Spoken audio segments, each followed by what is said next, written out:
Welcome to Alberta Municipal Votes 2025 here on Municipal Affairs.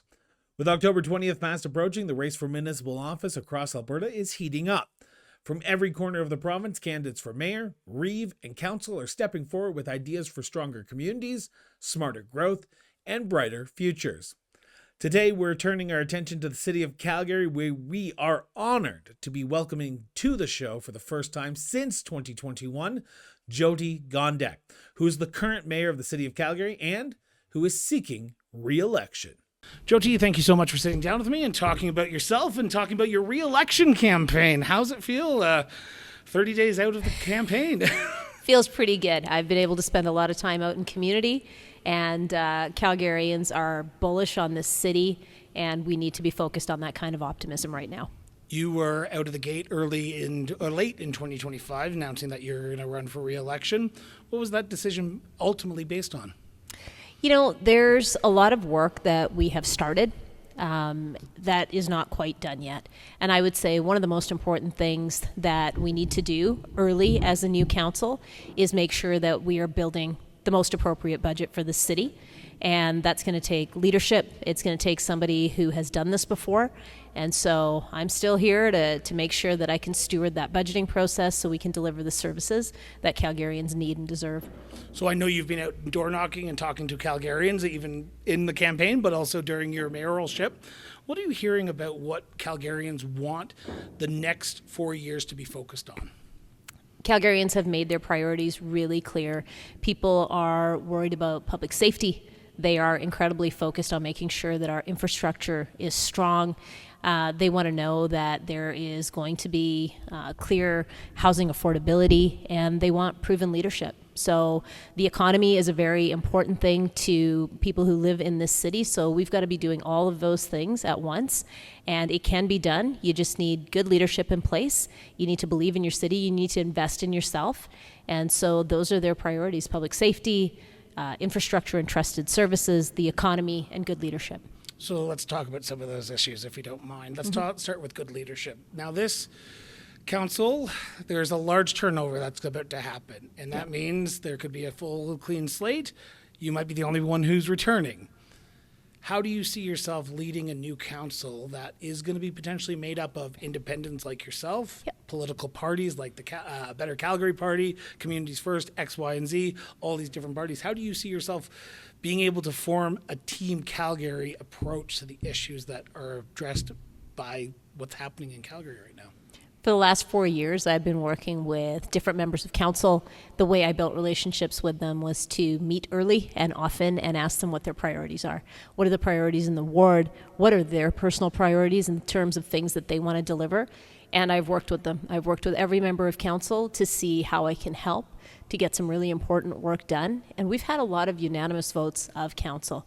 I can tell you that the last vote that we had as a council was to unanimously approve the budget that was put forward by our administration and to take it forward to the next council. So it is possible to work together across ideologies if you are someone that remains agnostic to all of that. And you know what? I've had to remain completely agnostic to political parties at a federal and provincial level because I don't know who is going to take power. So my job is to make sure that we're building the relationships to get what Calgarians need.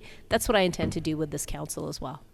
Let's talk about that relationship between the provincial and the municipality for a second, because we are seeing Minister Dan Williams come out and say municipalities need to stay in their lane. We are hearing the province saying that the reason we want basically these parties is to get people who are ideologically aligned with us in so many terms.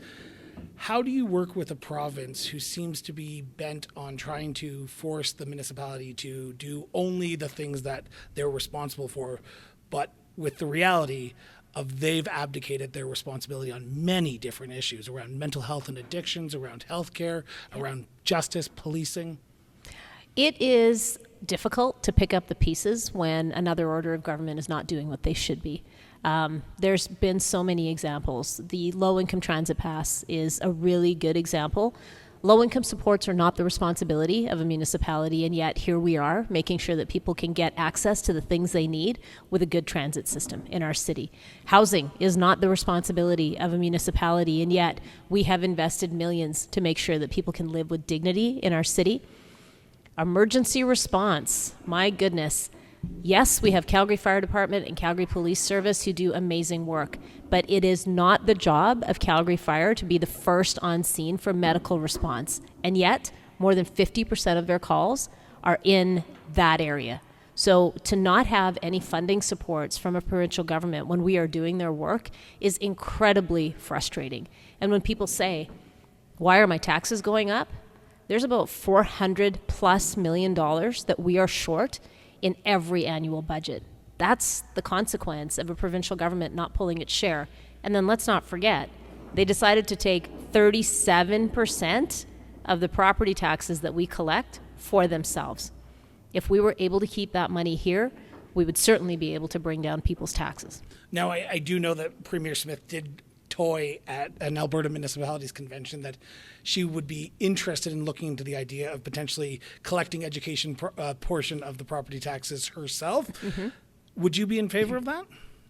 You know what? Because then, therefore, you're not giving the money and they don't have to give it back to you. Yeah. Or do you see that money needing to be stay in Calgary to address the education issues as well? Because I know you're going off to a school opening here in a few minutes, but schools are at capacity, and I'm assuming you're hearing that from parents, Yep. particularly in September as everyone's getting back to school. Yep. I'm hearing from parents that, some of their classes that their kids are taking are out in a hallway. Libraries have been basically shuttered so they can be used as classrooms instead. There are so many things wrong with our school system right now, and we have not kept pace. And for the 8 years that I've been on council, I have talked to every municipal affairs minister we've had and everyone who's in charge of infrastructure to say, let's come up with a way that the development community, when they're building a new community, can put up a school. And then you can find the operating dollars to make sure that that school can run. But if we can't even get a school built, we are going to be even further behind. So we're in a huge deficit position. And here's the thing. When they collect the so-called education portion of your property tax, they do not put it into some education fund. It goes into the general coffers. So we don't know where that money's getting allocated, but I can tell you this, it's an equalization payment. So we pay more in property taxes than any other jurisdiction, and yet that money is being dispersed to other municipalities. And I'm happy to play nice in the sandbox and to share with others, but my goodness, when we don't have schools and our tax dollars are going somewhere else, that doesn't work for me. So how do you stand up but do it respectfully in a good leadership style? Because if the people put their trust back into you on October 20th, let's say this, when they put their trust back into you on October 20th, how do you work with a premier who has had a fractious relationship with yourself over the last 4 years? Because it seems like while you get along in public, I can imagine there's times that you have to go head to head with her. There are times that I've had to publicly be quite forceful about what we need as a city. I should say that you're not just doing it with Premier Smith, you're doing it with Mark Carney and also Justin Trudeau as well. Yeah, and you know what? You have to stand up for your city. I mean, our city is the economic engine of this nation and certainly of this province. So I need to be standing up for all of the good work that Calgarians do. When your income tax dollars leave here, you deserve to get some of that back. And both the provincial and federal government should be thinking about that quite carefully. So I have been forceful and I've been very clear. But the way I bring my argument forward is always rooted in the evidence. When we know we're getting shortchanged and we can prove it out with the math, we need to keep advocating for better. We need to get our fair share, and that just doesn't seem to be happening. And then there's places where it's ironic that we're told to stay in our lane, but the province is dabbling into things that are really none of their business. So, you've got to take a stand, but you've got to do it as respectfully as possible. And when something good happens, it is important to celebrate it. When we received the $228 million from the Housing Accelerator Fund, I was incredibly grateful to our federal government. When I called Minister Nixon when the low-income transit pass was going to be cut, and he said, not on my watch, and he reinstated that funding within an hour, I was very grateful. So it is important in your relationships to sing praises when they are due, but also to be forceful for the things you need. One of the big areas that happened over the last 4 years was the critical water main break that happened at the moment of the Federation of Canadian Municipalities. So every municipal leader I've chatted to since then has talked about water and infrastructure. How important is it for you to address the infrastructure challenges? Because we don't want that to ever happen again, but I'm going to say this respectfully, it's going to happen again. Maybe not a major water main, but there's going to be pipes that burst because we are at the age of them aging out of circulation. How do you see yourself as mayor addressing the infrastructure challenges that the municipality is faced with right now? You know, monitoring of our infrastructure is incredibly important, and we have all kinds of new technology that we could be deploying, so it's important to make those investments. Maintenance is really important as well. We need to make sure that we've got a solid schedule that's taking care of both the roadways and the pipes under the ground, and make sure that we're doing replacements or twinning of infrastructure where it's needed. So to put in the redundancy, we talked a lot about redundancy during this feeder main emergency last year. The fact that we had 2 water treatment plants with different networks of pipes allowed us to keep providing water to Calgarians and the region. But really, it's about our people. If folks hadn't stepped up and figured out ways to save water, I don't know that we would have gotten through it. So I am incredibly grateful and quite frankly humbled by the response that we got from people in the Calgary region about how they were going to conserve water so we could get through this together. But it is our responsibility as a municipality to ensure that we have funds in the place to do the monitoring, to do the maintenance, and to put in the new infrastructure where it's needed. So this council, during our last budget, invested several hundred millions of dollars worth of infrastructure in the water system, but we also allowed for borrowing up to $1 billion to make sure everything we need gets done as it's needed. It seems like municipalities are often reacting to issues that come up when it comes to infrastructure.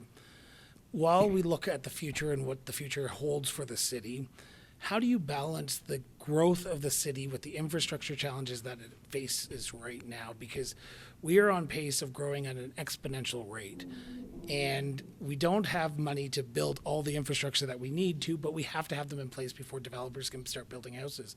How do you balance that aspect of the job? You know, we've got 250 plus people a day moving to our city. And those folks aren't able to bring with them the roads and the schools and the hospitals that they need. So we've got to make sure that we are providing for everything that we possibly can. I think it's important to understand that we have a partnership with the development community. They are responsible for X percentage of that infrastructure, sometimes 100%, depending on what it is, and we're responsible for the other portion. And those things need to be embedded in the budget. We need to make sure that when we're doing budgeting exercises, we're talking about how we're going to accommodate growth. For areas that are redeveloping, we need to make sure we're giving people the amenity replacements that they are missing. We need to make sure that the sidewalks are in good condition, that they've got the recreation facilities that they deserve. And in new communities, let's make sure they're complete when they come up out of the ground. So it is a matter of figuring out who's responsible for what portion of that funding. But again, budgets are incredibly important for that. One of the biggest lessons we've learned is that we were not budgeting for fire halls when we were building new communities. It was sort of a wing and a prayer that somebody would at some point fund it. Now it is embedded in there. We understand how critical that building is, how critical those first responders are. So I think it's really important to pay attention to the numbers, understand what inflation and population growth are going to do to you, and make sure that you are looking after all of the people that already live here and the people that are coming. All the infrastructure, all the fire departments, it all comes down to one thing, money and affordability. Now, there's been a lot of talk about affordability over the last 4 years from a provincial standpoint, a municipal standpoint, and a federal standpoint. From your standpoint, do you believe that, and I'm saying this respectfully, the city has spent tax dollars wisely? I believe we have done the very best we could with the very limited amount of revenue that we receive. The fact that we rely on property taxes is not the greatest model.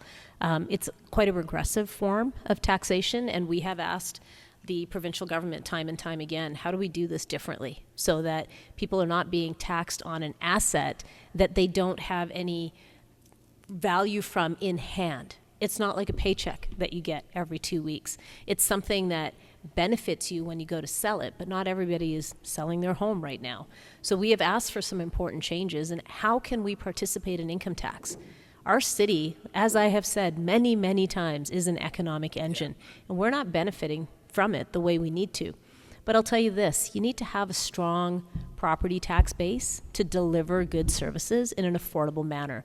So the downtown revitalization plan that we approved in 2021 was intended to strengthen the value of downtown properties. We remember in 2014, when the economy started to slide and head offices started to leave, we should have been taking these measures back then. We waited a little too long, but now we're in a good spot. We have 11 downtown office to residential conversion projects that have allowed for 1,500 more homes downtown, and the value of those properties has steadily increased, which means we have a stronger revenue stream. The other really important move was to build a relationship with Rocky View County to deliver Prairie Economic Gateway. Prairie Economic Gateway is the opportunity for us to be the strongest inland port in Canada for sure, if not North America. And the property tax uplift from that good work will help to strengthen our tax base as well. So the way you keep things affordable is to build the things that generate the property taxes that we need to deliver services. Now, affordability is one of those bellwether keywords, because what's affordable for me is going to be completely different for someone else. We have people living paycheck to paycheck. We have people who are struggling right now. And the services that the city does provide helps that out a lot. Now, we're hearing some who are saying we need to cut taxes and we need to scale back services. How do you balance affordability and keeping the city affordable for people to live with the services that people rely on so much in 2025? Because if you cut services to a library, the first thing that the single mother who has 2 kids or the single father who's looking for a job to put food on the table, that's a lifeline for them. How do you balance that? I think it's important to recognize that the services we provide play a key role in people's lives. Some of the services help people with their daily routine. You want to wake up and be able to run your tap. You want to be able to have a shower. You want to be able to know that your trash is getting picked up.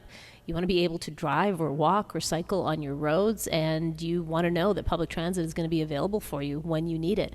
Those are core services. Those are the essentials. And once again, we do not have a strong enough partnership with our provincial government. We are shorted more than $400 million a year in the services that they're supposed to be sharing in with us. And when you think about the fact that housing is something that we have taken on because we had to, we are the closest to the people, and we are watching what happens when people are in situations of homelessness. It's not good. It is not good for the city. It's not good for the folks who are in that position. So we have committed to a lot of things that keep people safe and help them live with dignity. And you can argue that we've stepped out of our lane to do those things, but honestly, someone's got to be looking out for the people. And I think we have struck a pretty good balance in how we do that. I want to turn to my last subject before we turn to the future and what the next 4 years looks like, and that's crime and safety. Yeah. Now, I was just downtown Calgary, and again, crime and safety in the downtown, it's going to be a bellwether because I felt safe. I feel safe when I walk down my street. It's just I'm a bigger guy, so I'm not going to get potentially attacked or something happen to me. But there are people who don't feel safe in this city. What's your message to them about what the next 4 years is going to look like if you get reelected? Public safety is such a huge priority. People need to feel safe in their neighborhoods, in their homes, and in all of the places that they are going. And I can tell you that as a council, we stepped up in early days. We made investments into peace and transit officers. We had a whole new graduating class because we knew that Calgary Police Service needed those supports. So not only did we invest in more people, we also made sure that all of those areas are well integrated. So the Safer Calgary initiative made sure that transit and peace officers and our security guards were working hand in hand with Calgary Police Service as well as outreach teams. And there's really good evidence of how well this has worked. There were incidents along our LRT line where we were seeing many more people overdosing than we had seen before. And when CPS and our peace officers talked about it, it was felt that someone must be dealing, and they must be dealing something that is causing these reactions. And so CPS went about the business of doing the investigation and finding the offenders, and our outreach teams and transit and peace officer teams turn to the business of taking care of people who were in positions of crisis. That kind of relationship and that kind of understanding of who's going to do what to address the situation has worked well. We need to continue investing in that. We need to make sure that our teams are talking to each other. The other thing that people are incredibly concerned about is drug use on our streets. Open use of drugs on our streets. Are you concerned about it? I'm concerned about it. I'm concerned about it for two very important reasons. This can't be the norm. This is not how a civil society works. And I'm very concerned that people are using outside, facing some pretty traumatic consequences, and there's no one there to help them. And so the decision that council took just this past week to enforce more the fact that you can't use drugs openly in public through our bylaw, the strengthening of that bylaw is tied to a very specific outcome, to make sure that folks who get those violation tickets are sent to community court. And by going to community court, you can be in touch with the people who can help get down to the root of the problem. Is it an addiction issue? Is it a mental health issue? Is it an issue of housing? What is it? And who are the organizations that can help? So it is a very kind way to make sure that people are getting what they need to be successful and to get onto a better path. And we are not unnecessarily tying it up in the criminal system, but it is something that we're going to have to watch and see how we can make the model better if it's not working the way we had intended. So we need to be open to trying this, because really we need to do something. And it's worked in other places. So the community court model is something that I think could be very helpful. We just need to get it right. And that means working with leaders in the recovery community. It means working with healthcare experts, outreach workers, to get the system right. The mayor of Winnipeg just recently, I think in the last week, Scott Gillingham said he's calling on the federal government to change the rules around catch and release, the bail reform. Yeah. He wants stronger bail reforms because of what's going on in his city. Now, I know other mayors have been calling for it across this great country, but are you willing to call Mark Carney and say, we need to do something about this? Because while we talk about drug use and mental health and addiction, which is a key part of it, there are people who are just violent people who Yes. get out back out on the street within an hour, 2 hours, 2 days, and are back in the court system, and it's just a revolving door. Would you call on Mark Carney to do that as well? Absolutely. This is, again, an example where I completely agree with our provincial government, with Minister Mike Ellis and the Premier, calling on the federal government to do more to make sure that catch and release is not a common practice. I completely agree with that. If you are a serious offender, you should have to serve the time. It doesn't work to pick people up and then just let them go again. It is not working. It needs to be better. And yes, I completely agree. I don't think there is a single big city mayor that wouldn't agree with that. That's true. I want to turn to the future. October 21st, you are mayor-elect again for another 4 years. What's going to be priority one this term for you? It's a combined priority one. We have to make sure that the 4-year budget that we set is a strong one, and that it serves Calgarians well, that it has the right amount in there for public safety, the right amount in there for trusted services and infrastructure, and the right amount to grow our economy. We need to do it in a way that's affordable for everybody and looks out for people. We also need to send a very clear signal that we are willing to invest in our city, because that's how you attract the private sector dollars as well. And the only way to do that is with strong leadership and by building those trusting relationships with whoever forms council. And again, I don't believe that anyone who has aligned themselves with a party right now is going to find themselves in a position where it's only other party members that they're working with. I think everyone is going to have to figure out how to work with each other, and I'm more than happy to do that. And building the relationship between council and senior administration as well is going to be incredibly important. For the folks that are new, want to make sure that they have access to all of the information they need and that they can turn to me whenever they have any questions. So that's really the biggest job we need to do. So I was just down in Ward 12 just this last weekend, and the one thing I heard from a family member was, I just want the Green Line built. Yeah. Will it officially get built in the next term? Will we? I know we have the shovel in the ground, but will we actually see some laying of some rails so that way we're not in this constant, will it or won't it actually happen? Yeah, you know what? I mean, when I moved to Calgary, we lived downtown for a little while, and then we bought our first home up in Coventry Hills. And I remember at the time by the Harvest Hills Church, there was a sign that said, home of the future LRT park and ride. And I thought, this is going to be so great.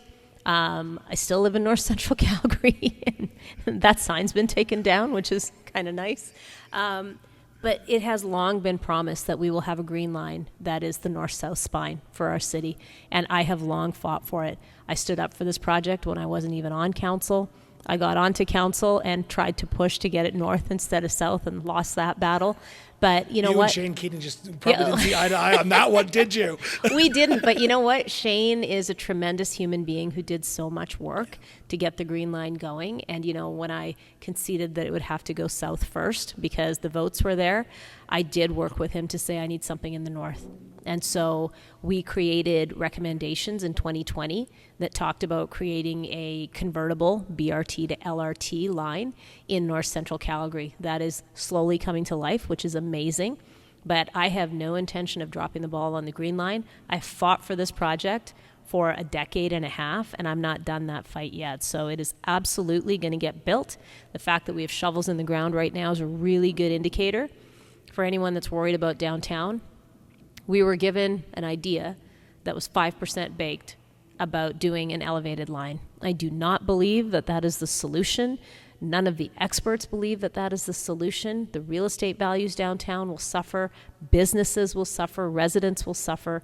And so the feasibility study that we have invested in and we are doing right now will prove out what the best alignment is. And I have every confidence it will say that we need to get to Eau Claire. We need to do it underground. Because if you don't get to Eau Claire, you can't build that bridge to get to the north. So I'm still very committed to all of that. One last area I just want to touch on about the next 4 years, and that is the arena. This is going to be a big project for the city, and people were concerned when it originally got passed that we're giving money to billionaires, basically. What's the future look like for the arena deal, and is it worthwhile to continue on doing the arena over the next 4 years? I think one of the most important things to remember is that that was another unanimous vote of council. And all 15 of us did not feel exactly the same way about it. There's different reasons that we chose to move forward with it. For me, it was an opportunity to really invest in our city and draw further investment. So now that you've got the expanded BMO Center, now that you have an arena coming up out of the ground, you see investments like the Marriott Hotel. We have an Autograph Hotel that's going up on Stampede site. We've got the JW that's going up across the street. For a major organization like that to be willing to invest in our city to that degree, that happens when you show them why those hotels are needed. The fact that commercial growth is coming up in East Village because we took the time to invest in our infrastructure. The arena is another way to show that we are a strong city that is growing, and it helps our economy to make investments like that. So looking at the past 4 years, because I'm cautious of time, I got about 5 minutes left, so I have two final questions for you. Looking on the last 4 years, why should people put their trust in you for another 4? It's important to understand that I have been leading through some very unusual times. We've had... right out of COVID. Yeah, the last 4 years have really tested us. So we navigated our way out of a global pandemic. We went through a water crisis together. We had curveballs thrown at us when it came to the economy. Tariffs is not something that we were really understanding until we were hit with it. But you know, that whole time, Calgarians have stood with each other. We have stood strong together. We've reinvested in our belief that Canada is such a great nation. And for 4 years, I've been making those strong investments in the things that are important to Calgarians. I've been listening, making sure that public safety remains a priority, that we are taking care of our infrastructure, and that we're taking care of our economy. And in the last 4 years, I haven't done everything right. There have been times when I could have been better, and I've acknowledged that. Is that hard for you? It's not hard to acknowledge that I could have been better. But openly admitting it is hard, though, because we see the political... I know we're taking much time out of it. I know you have another event, but I just need to know. I give credit to anyone who owns up to a mistake. Mm-hmm. But it's hard to own up to a mistake, especially as a mayor, right? Because the spotlight is on you. You're right. You have said, yeah, we got it wrong. Yeah. Is that a sign of a good leader? I think it's a sign of a good leader because you're willing to accept that you're human. And you're not going to get everything right. And instead of making excuses, you're willing to say, you know what, we could have done this a lot better. For my own part, I could have been communicating a lot better early days. My problem is I like to do the work. And I was head down doing the work. I'm kind of a nerd when it comes to that stuff. You don't say. I know, shocking. But you know what? I could have been communicating more clearly about what we had done and how we were doing it and why we were doing it. And so I've definitely beefed up, how often I am out in community, how I'm communicating with people. People like to use different platforms to understand what's going on. So you know what? I think it's okay to admit that. I think it's also really important to understand that vulnerability is not a negative thing. And vulnerability is not something that is weakness. You have also heard me talk about when my family was targeted with protesters coming to our home. I've been very open about how frightening it was when someone came to my house and left, a rubber horse's head as some sort of a signal to me. Those things are really hard to take, and I was scared. It was hard to take my dog out to the backyard because I didn't know who would be back there. But I told people that this had happened and the toll that it takes on someone who's in an elected position. Because if you don't know that those things are happening, you don't know what it's like to do this work. I am absolutely committed to public service, but we need to be holding people accountable for their actions as well. Agree wholeheartedly. Last question for you. What makes Calgary the greatest city in the world? Oh my goodness. When I moved here, I just felt so privileged that this city had taken a chance on me. And I think what makes Calgary so amazing and better than any other city is the fact that people here see something in others and they give them opportunities. So this is a city that will always look out for your success, and we want to share prosperity amongst everyone who lives here.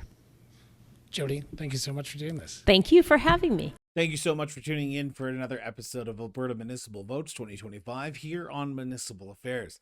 And we hope you enjoyed today's conversation and gained some valuable insights into the world of municipal politics in the city of Calgary. Editorial note time, just a quick one. If you are running in this upcoming election and want to be part of the Municipal Affairs Alberta Municipal Votes 2025 series, please head over to the Cross Border Network website, and there you'll be able to find our information, and you can submit your information to be part of this show if you are running in this upcoming municipal election. Now, your support means the world to us. So if you can, share this episode with your friends, your family, and yes, even your community, and help keep the conversation going. Also, be sure to hit that subscribe button if you haven't already on YouTube or on any of the podcast platforms that you're watching this or listening to this right now. Till next time, stay informed, stay engaged, and we will be back with a brand new episode of Alberta Municipal Votes 2025 shortly.